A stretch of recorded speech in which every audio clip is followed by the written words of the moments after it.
Tapi kalau dia ada unsur-unsur menghina Islam, contoh unsur dia puasa, dia tak puasa. Puasa buat apa? Duit ada, sihat elok, bukan aku duduk hospital pun. Tuhan ni suka sangat tengok orang lapar, tak larat gitu.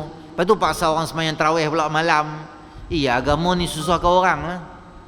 Kalau dia cakap macam tu tuan-tuan, sejurus lepas dia cakap macam tu mati, maka kita menyaksikan seramai orang, mikrofon, TV, radio, live dia cakap macam tu, maka gugur akidah dia, tak boleh tanam di perkuburan Islam.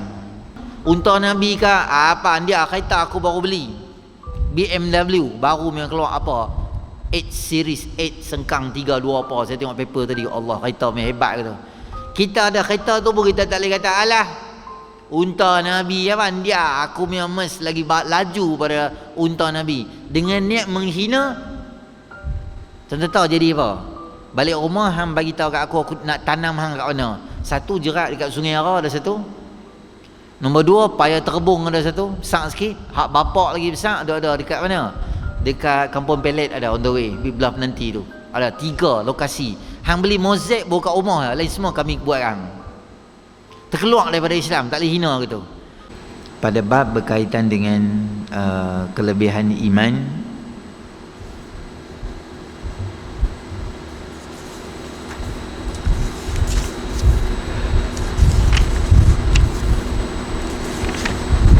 baik.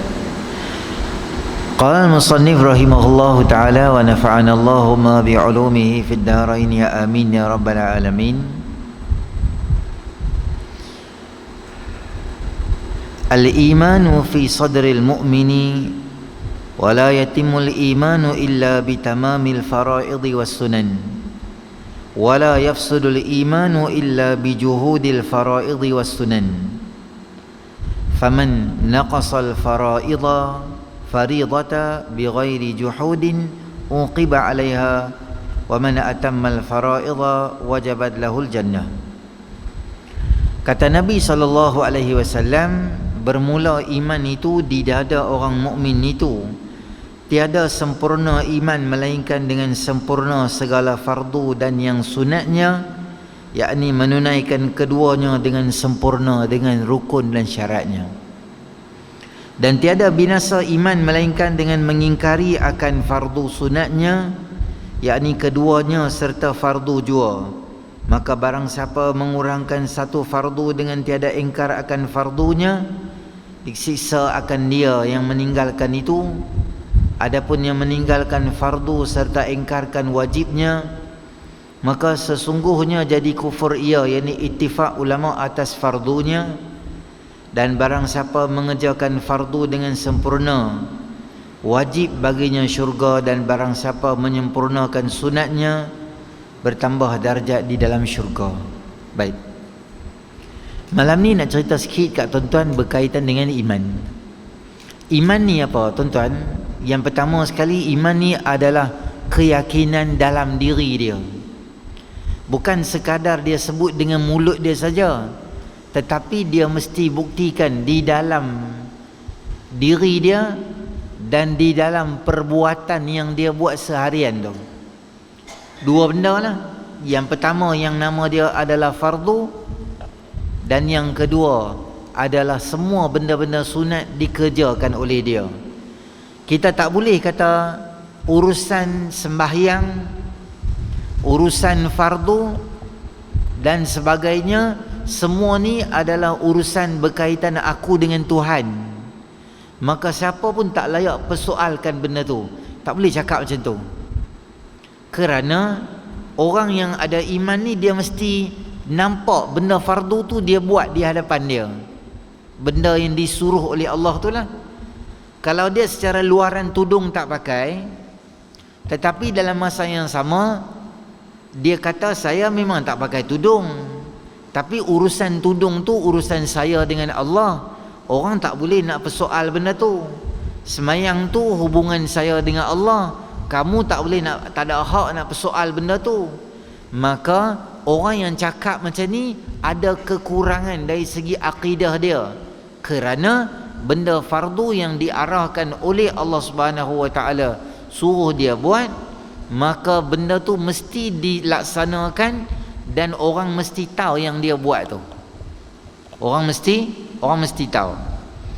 Dan lagi sabda Nabi SAW, siapa ada kekurangan, maknanya kekurangan dalam fardu dia, meninggalkan fardu dia, akan diazabkan, uqiba alaiha, akan diazab dia.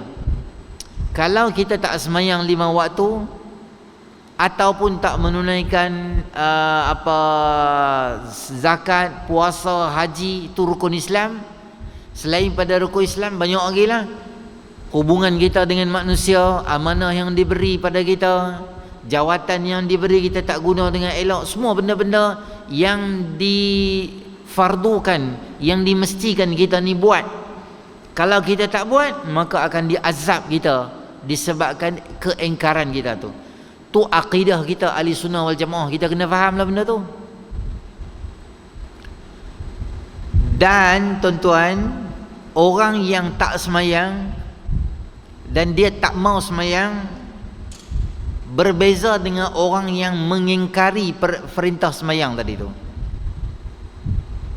Siapa yang mengingkari perintah semayang, maka dia boleh kufur, keluar daripada Islam. Contohnya, dia kata pakai tudung, buat apa? Rambut ni rambut aku main suka nak pakai tudung ke tak pakai tudung ke. Berapa Tuhan nak menyibuk pula dengan kerja aku? Cara cakap macam tu, tuan-tuan, boleh gugur akidah. Berbeza dengan orang yang bila kata, hang tak pakai tudung ke? Itulah aku ni jadi macam mana tahu, nanti tengoklah kahwin nanti insya-Allah kot. Dapat suami ustaz ke, suami soleh ke, bertakwa ke, warak ke, lepas tu aku pakailah tudung. Dia tak kata tudung tu tak bagus, cuma dia blame diri dia sendiri. Dia kata, itulah tak pakai tudung, nantilah kot anak seorang nanti pakai kot. Dia ada azam dan niat. Tak apa yang tu, bukan tak apa tu maksud dia tak apa tak pakai tudung. Tak apa maknanya cara macam tu tak keluar pada Islam. Tapi kalau dia ada unsur-unsur menghina Islam, contoh orang suruh dia puasa, dia tak puasa. Puasa buat apa? Duit ada, sihat elok, bukan aku duduk hospital pun. Tuhan ni suka sangat tengok orang lapar, tak larat aku tu. Lepas tu paksa orang sembahyang tarawih pula malam. Iya, agama ni susahkan orang lah. Kalau dia cakap macam tu, tuan-tuan, sejurus lepas dia cakap macam tu mati, maka kita menyaksikan ramai orang, mikrofon, TV, radio, live dia cakap macam tu, maka gugur akidah dia, tak boleh tanam di perkuburan Islam. Tak boleh buat 4 benda tu untuk dia. Apa dia? Mandi, kafan, solat, ke bumi. Tak boleh buat untuk dia. Saja lempak bagi dekat tepi gitu, bepiah helang nak makan ke, gagak nak makan ke, saja macam tu je. Tak boleh tanam kat kubur, sebab orang semua dengar dia declare dia hina Islam. Macam tu kira menghina Islam. Semua benda, menghina sahabat Nabi ke, walaupun sahabat tu kita tak kenal sangat. Biasa sahabat Sayyidina Miqdad bin Aus radhiyallahu anhu, dia hebat, kita tak kenal. Kita kata, alah sahabat-sahabat pun buat teruk ke, depa pun gila duit. Tengok ayat tuan-tuan. Sahabat-sahabat pun gila duit ke, masa perang Tabuk, masa perang Uhud, semua tinggal, lari pergi berebut harta. Itulah sahabat Nabi yang patut kata, oh, cara cakap macam tu tuan-tuan boleh gugur akidah. Tuan-tuan ingat tak, dalam perang Tabuk ada satu kisah yang menyebabkan geng-geng munafik ni, mereka mendapat kecaman daripada Allah Ta'ala. Cerita dia adalah, bila Nabi SAW nak pergi perang Tabuk ni dia jauh. Madinah nak pergi Tabuk 900 km lebih. Macam Pulau Pinang pergi Yongping, Johor, atau JB, atau Mersing, jauh ujung-ujung lah. Bukan awal-awal turun airport JB di Senai tak, ujung lagi, muar macam tu. Bila nak pergi jauh, biasa Nabi tak bagi tahu kita nak pergi mana. Tapi untuk Tabuk, Nabi terpaksa declare jelas, kita akan pergi sekian tempat. Lebih kurang perjalanan pergi dengan balik tu lebih kurang 40 hari. Pergi dengan balik tu lebih kurang masa yang diambil selama 40 hari. Dan waktu tu waktu yang sangat panas. Bukan panas biasa, panas sungguh. Perang jihad ni datang dalam keadaan yang betul-betul menguji keimanan. Yang kedua apa dia?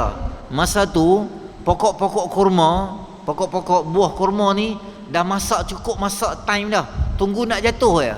Macam kita nak tuai padi lah. Masa tu nak ambil hasil, nak banyaklah. Hutang-hutang boleh settle, yang tu yang ni boleh buat. Keadaan macam tu. Maka geng-geng munafik depa cari alasan, depa kata malas juga nak pergi ni, tapi tak syok tak pergi saja. Kalau ada geng-geng sahabat ikut sekali tak pergi, nampaklah macam kita kuat sikit.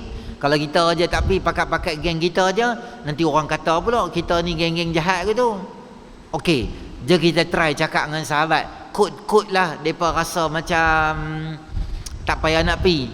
Contohnya depa pergi kata kat sahabat apa? Depa kata tak payahlah pergi, panas sangat lah.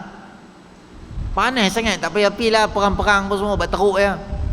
Maka Allah Ta'ala turun ke ayat Quran, Qul naru jahannama ashaddu harran law kanu yafqahun.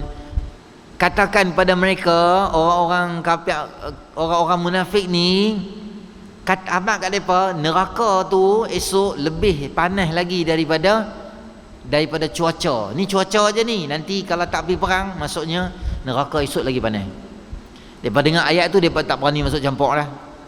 Yang kedua, mereka bagi alasan sebab jauh. Yang ketiga, mereka tak boleh buat macam tu, mereka cuba goda iman para sahabat dengan kurma tadi tu. Mereka kata, hampa nak pergi ke? Ni pokok-pokok semua nak jatuh dah ni. Time ni dia memang cantik dah, memang time dia ni. Minggu ni jatuh lah ni. Hampa keluar ni memang hampa balik mai basi lah, buah tu semua rosak lah. Masak sangat habis lah, kena pijak-pijak semua, habis semua, rosak. Sahabat Nabi SAW dengar tu, mereka pun jadi macam mana ni dalam keadaan macam ni. Tapi iman mereka lebih kuat daripada benda-benda dunia ni. Sahabat ni, apa mereka buat? Untuk iman mereka, apa mereka buat? Sahabat Nabi SAW, mereka kata tak apa, kami nak pergi juga. Kami tak heran. Sebab apa kami tak heran?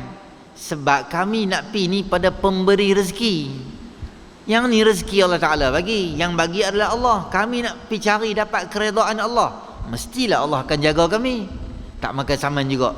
Sehingga akhirnya Abdullah bin Ubay bin Salul, dia sebarkan di kalangan masyarakat yang kata Nabi, sahabat-sahabat Nabi ni, walaupun aku duk berbuih habak kata perang ni jauh, berbuih duk abang kata kita bekalan tak cukup, nak pi sana pun bukan ada bekalan mantap sangat, kurma nak jatuh, macam-macam alasan aku bagi kat depa pun depa nak pi juga.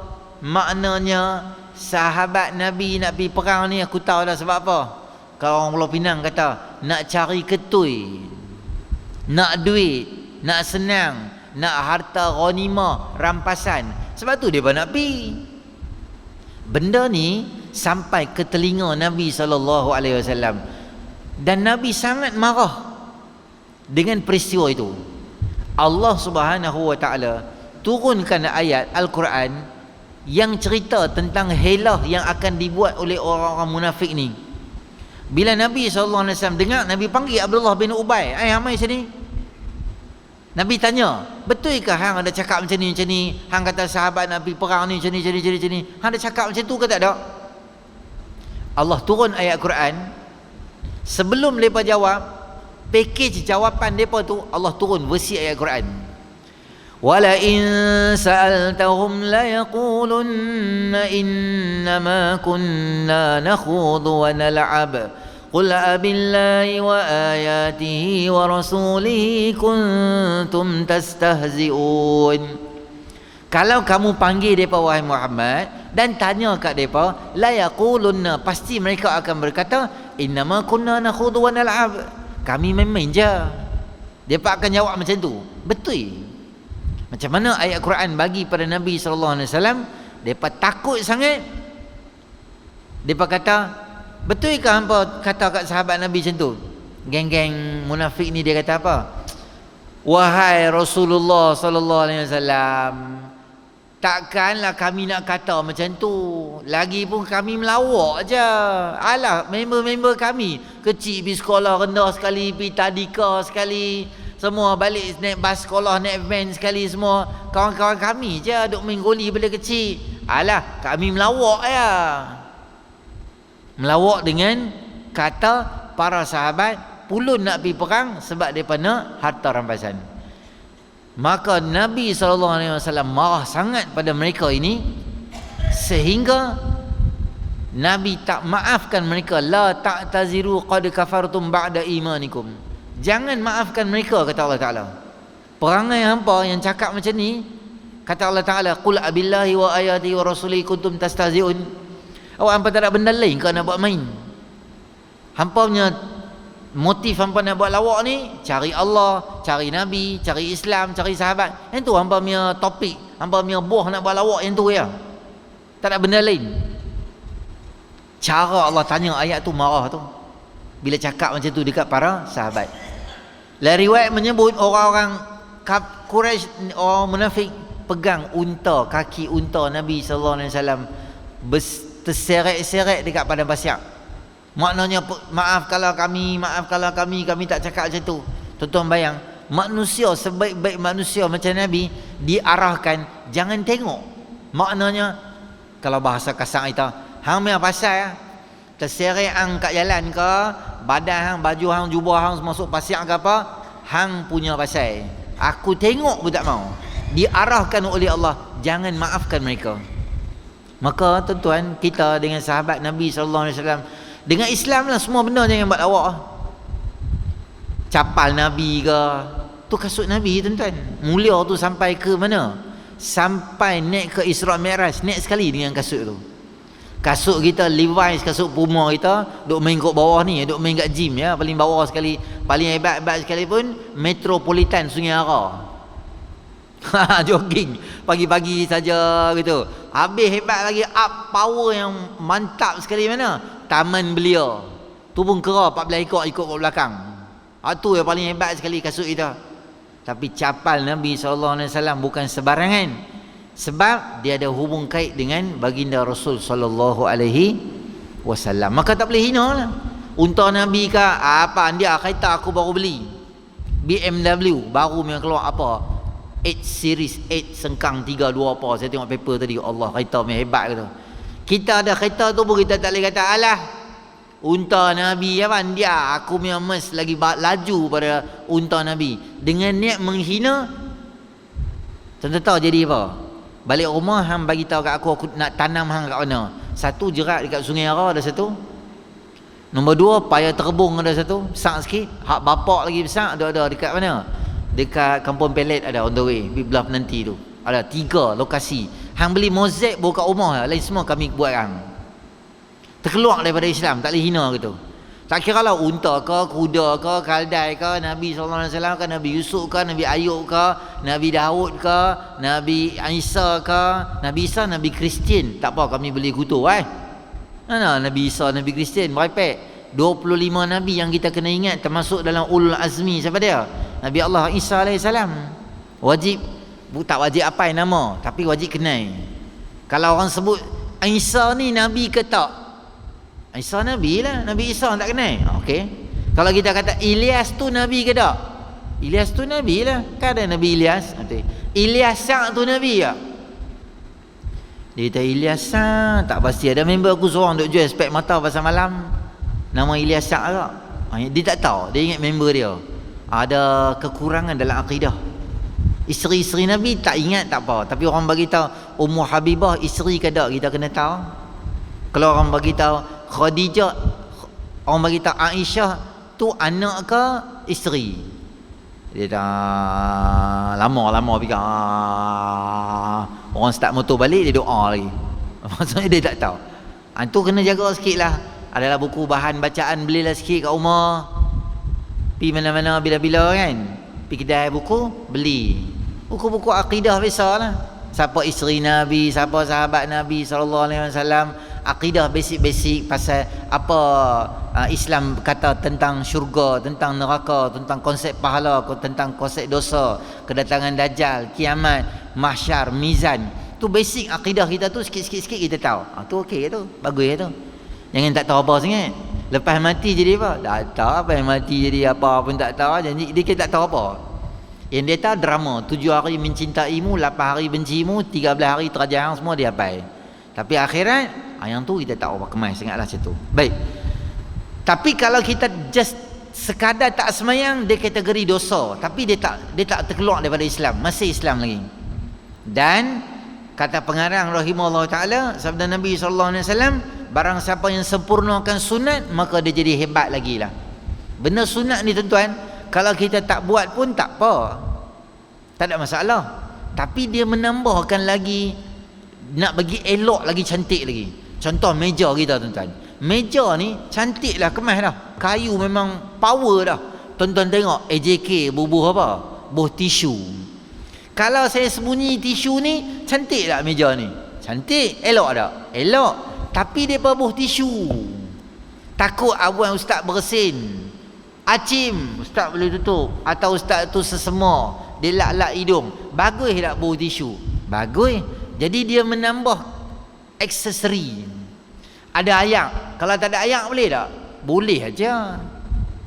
Kadang setengah masjid dia bawa cermin. Ada, saya pernah pergi, ada cermin. Maksudnya ustaz tengok orang buat live, takut ni bulu hidung terkeluar ke apa kan, jadi ustaz tu boleh usyar dulu, cermin besar sikit, oh bulu hidung terkeluar, dia pun tu macam main cover sikit. Contoh, ada setengah masjid saya pergi, dia bawa apa, bawa cawan, bawa pen, bawa pensel. Kadang-kadang ustaz tak bawa pen, kita mengaji sampai sini, kita tanda tang ni dulu Allah, pen tak bawa, datang ni AJK sedia, boleh tanda. Bagus tak? Bagus. Ada setengah masjid dia bawa jam, SOP ustaz yang nak merepek lama sangat, cukup 8.40 mau melingkuk buang, tapi dia tak abak lah tu, sundri mau ingat lah kan. Bawa jam, boleh ke? Aksesori tambahan, sebab bagi elok lagi. Kalau tak ada pun tak apa, boleh je. Syurga esok nanti ni boleh masuk tak kalau dengan semayang puasa haji je? InsyaAllah dengan rahmat Allah dia boleh masuk dalam syurga. Tapi aksesori tak banyak lah. Nak tambah aksesori macam mana? Adalah semayang-semayang sunat sikit, duha, witir. Ini bulan-bulan Muharram ni tambah sikit amal soleh, puasa ke apa ke, dia macam meriahkan sikit. Satu taman yang kosong, taman tu ada pokok 2-3, tapi taman tu ada pokok bunga, pokok kecil, pokok jenis gantung, kita seronok masuk taman tu. Demikianlah amalan-amalan sunat. Tapi jangan buat sunat tak buat fardu. Itu tak kena. Ada orang jumpa saya masa semayang tarawih. Saya kata kat dia, bagus ya abang tarawih. Oi, tarawih ustaz kita tak boleh tinggal. Yang ni setahun sekali ya. Kita tak semayang isyak pun tak apa, tarawih kita jangan tinggal, dia tahu. Dia tak baru tak pernah jumpa hari macam ni.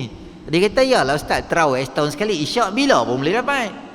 Dia faham hak jarang buat yang tu bagus. Baguslah tarawih, tapi dia takkan sama satu fardu kita semayang tu kan. Yang tu level dia. Jadi yang pentingnya apa tuan-tuan? Fardu tu lah yang paling penting sekali. Contohlah, tuan-tuan nak main semayang, lupa bawa kopiah. Kita kata apa? Allah, lupa bawa kopiah. Dia balik rumah tak semayang terus. Main kat rumah lah, lupa bawa kopiah. Kopiah sunat je. Tak ada kopiah boleh semayang? Boleh, cuma jangan pakai seluar pendek ya. Tak pakai jubah boleh semayang tak? Boleh. Pakai t-shirt boleh? Boleh. Kalau pakai seluar jeans boleh? Boleh. Cuma afdal, bagusnya pakai pakaian yang kalau kita duduk rumah, tak pergi mana, tak pergi berjalan, kenui kahwin ke apa ke, kita pakai pakaian sesuai lah, yang tak ada corak, yang kosong, kurta ke, sebab dia kosong dan tengah panjang macam tu boleh. Tapi kita pergi singgah mana-mana semayang, pergi balik kenuri, pergi rumah tunang ni apa, kawan kita tunang, singgah semayang, tak apa, janji tutup aurat. Tu nama dia sunat. Fardu kena jaga bagi elok, tutup aurat dan sebagainya. Tu nama dia adalah orang yang ada iman dan taqwa dengan Allah. Salah satu daripada penyakit orang hak mengaji ni ialah dia suka buat fardu dan dia malas buat sunat. Dia akan kata apa? Alah, benda sunat je, ustaz dah abang dalam ceramah, yang ni sunat, yang ni sunat, yang ni sunat, ini fardu, ini fardu, ini fardu. Maka dia akan cut cost untuk semayang dia. Maknanya tahiyat akhir dia baca separuh. Kalau semayang sunat dia baca Fatihah saja. Kalau semayang kat masjid tak apalah fardu. Kalau semayang rumah dia baca sunat saja. Dia ambil yang fardu-fardu je. Semayang sah tak? Sah. Tapi semayang tu kering. Dia tak fresh. Dia tak ada banyak benda. Kita baca setiap zikir baca 3 kali paling kurang, ada zikir tambahan kita baca yang tu sembahyang tu jadi kemas, jadi elok, berisi elok sembahyang tu. Jadi kita kena ingat antara sembahyang sunat dan fardu, antara benda fardu dan sunat, fardu tak boleh tinggal, sunat rugi kalau tinggal. Kalau abang tak buat tak apa, nanti kita rasa selesa tak buat. Kita terjemah 20-20 sikit, kita kata apa? Sunat rugi sangat kalau tak buat. Okey. Dan lagi sabda Nabi SAW, al-imanu la yazidu wa la yanqus. Al-imanu walakin lahu haddun ay ta'rifun bi dhikrin afradin furu'il iman fa inna qasa fa fi haddihi wa asluhu syahadatu an la ilaha illallah wahdahu la syarika lah wa anna muhammadan abduhu wa rasuluh wa iqamus salah wa ita'uz zakah wa saumu ramadan wal hajju wa ghuslul janabah faman zada fi haddi zada hasanatuhu wa man naqasa fihi fa fihi. Iman itu tiada tambah dan tiada berkurang, dan tetapi baginya ada had, yakni takrif dengan disebutkan dengan afrad furu' bagi iman.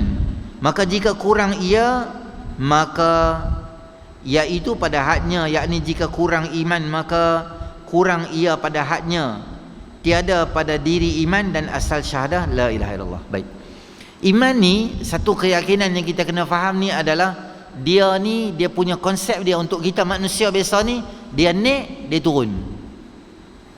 Dia boleh jadi naik, boleh jadi turun. Dia naik dengan kalau kita buat benda baik, kalau kita buat benda jahat dia akan turun. Tu konsep kita kena faham. Kalau kita duduk dalam sekarang ni suasana apa dia? Suasana iman, rasa macam bila dengar kuliah duduk di masjid ni rasa iman bertambah, maka semua kita perasaan nak buat benda jahat takkan ada sekarang ni. Perasaan nak berzina, tak ada orang fikir.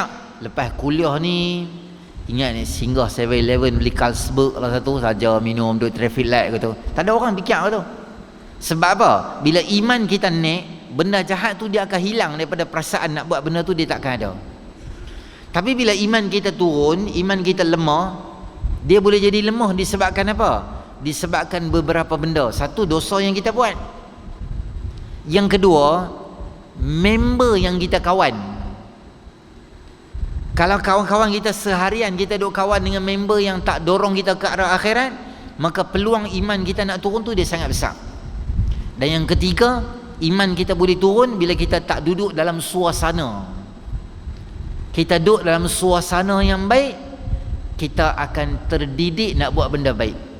Contoh saya bagi tahu tuan-tuan, kita duduk di masjid lepas sembahyang, tok imam wirid, subhanallah subhanallah subhanallah subhanallah subhanallah. Kita duduk di masjid, semua orang duduk wirid subhanallah atau la ilaha illallah. Kita duduk di situ, kita rasa macam termotivasi. Kita pun subhanallah subhanallah subhanallah subhanallah, kita nak zikir. Tapi tuan-tuan, katalah kita duduk di satu tempat yang melalaikan. Contoh, kita duduk di kelab malam, contohnya lah. Kita pergi di satu tempat yang lara, contohnya kelab malam. Semua orang menyanyi, menari, minum, yang tu yang ni, duduk lara.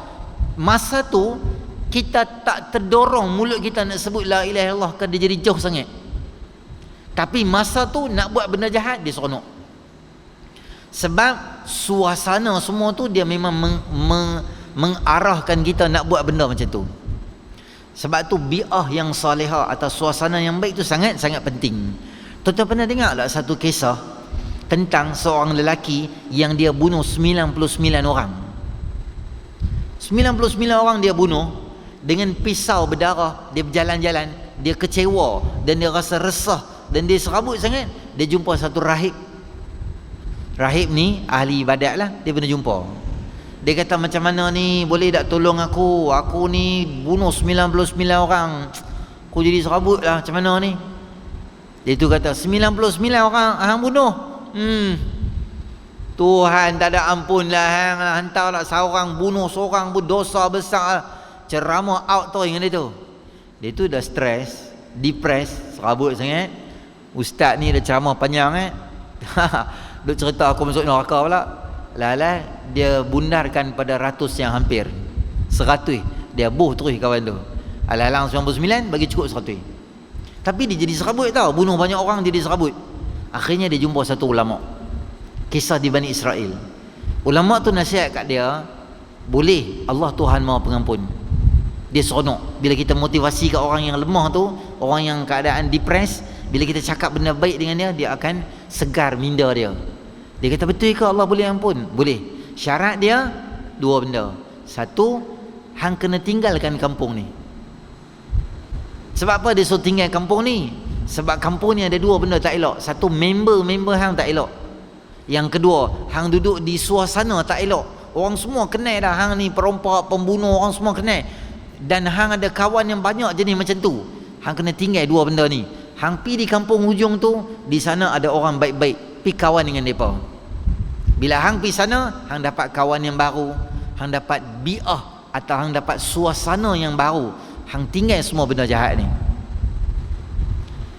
Maka on the way dia pi, dia meninggal dunia. Maka malaikat berebutlah, dia ni ahli neraka, dia ni ahli syurga, dia nak pi buat benda baik. Dia kata dia baru pi nak buat benda baik, bukan buat lagi.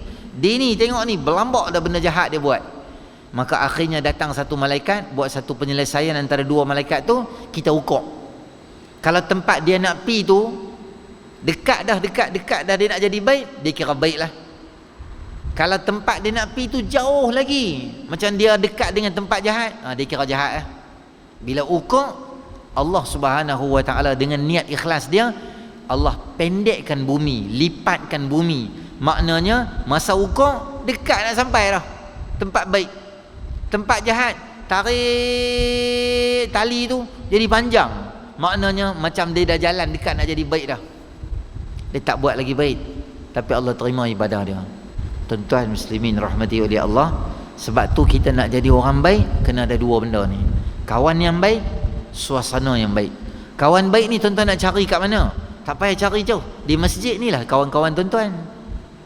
Sekarang tak boleh salam lah kan, SOP.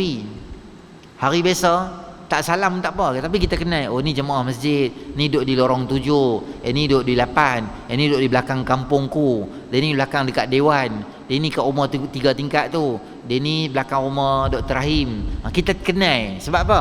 Sebab kita selalu duduk main. Tak apa dah macam tu. Kawan-kawan dengan orang yang baik. Sama juga kalau sekarang ni duduk dalam grup WhatsApp yang baik-baik. Jangan duduk dalam grup WhatsApp merepek-merepek. Kalau daripada cerita benda merepek, kalau tuan-tuan mampu dakwah lah. Kalau tuan-tuan tak mampu, lebih baik tuan-tuan keluar daripada grup tu. Lebih baik kita keluar. Kadang mereka, alah kawan-kawan sekolah menengah, dia berjumpa kita balik dalam Facebook apa semua, lepas tu pakat-pakat tanya nak kawan semua, buat grup. Buat grup dia duk cerita dulu sekolah semua kita zaman-zaman tu, zaman baru nak jadi baik, duk nakal tak nakal ke tu, dengan markah tak markah lah, merepek apa semua macam-macam. Dia duk cerita, duk bubur gambar yang tu, gambar yang ni. Kita seorang yang baik, tak boleh lah. Ombak tinggi sangat, kita seorang memang kita kalah. Sampan kita kecil. Kita kapal besar tak apa. Iman kita besar tak apa. Iman kita lemah, kita jangan cuba untuk pertikaikan benda-benda itu. Baik. Berkaitan dengan benda sunat ni, ada seminit dua lagi. Berkaitan dengan benda sunat ni tuan-tuan, saya nak bagi tahu, ada satu hadis Nabi SAW pernah didatangi oleh seorang Arab Badui. Dia main, dia baru masuk Islam. Dia kata Islam ni macam mana? Nabi kata dia, hang mengucap, hang puasa, hang haji, hang zakat. Haji tak sebut, 4 je rukun. Hang puasa, hang syahadah, semayang, puasa, zakat Nabi sebut kat dia. Haji tak ada lah hadis tu. Nabi kata 4. Ulama bagi tahu sama ada fardu haji belum ada ketika itu, atau memandangkan situasi dia, Nabi tahu tak wajib lagi haji untuk dia, kemampuan tu tak ada. Lepas tu dia kata, betul 4 tu je, yang tu ya, betul ya, okey, aku tak akan tambah, aku tak akan kurang. Di jalan pi. Nabi SAW kata, kalau betul ya apa dia cakap, maka ahli syurga lah dia tu. Dalam hadis ni ulama bincang panjang, bagaimana Nabi SAW sebut dia tu ahli syurga, padahal benda-benda sunat apa pun dia tak buat. Tak ada langsung benda sunat, tapi dia boleh jadi ahli syurga. Sebab kata ulama, kehidupan Arab Badui tak sama dengan kita.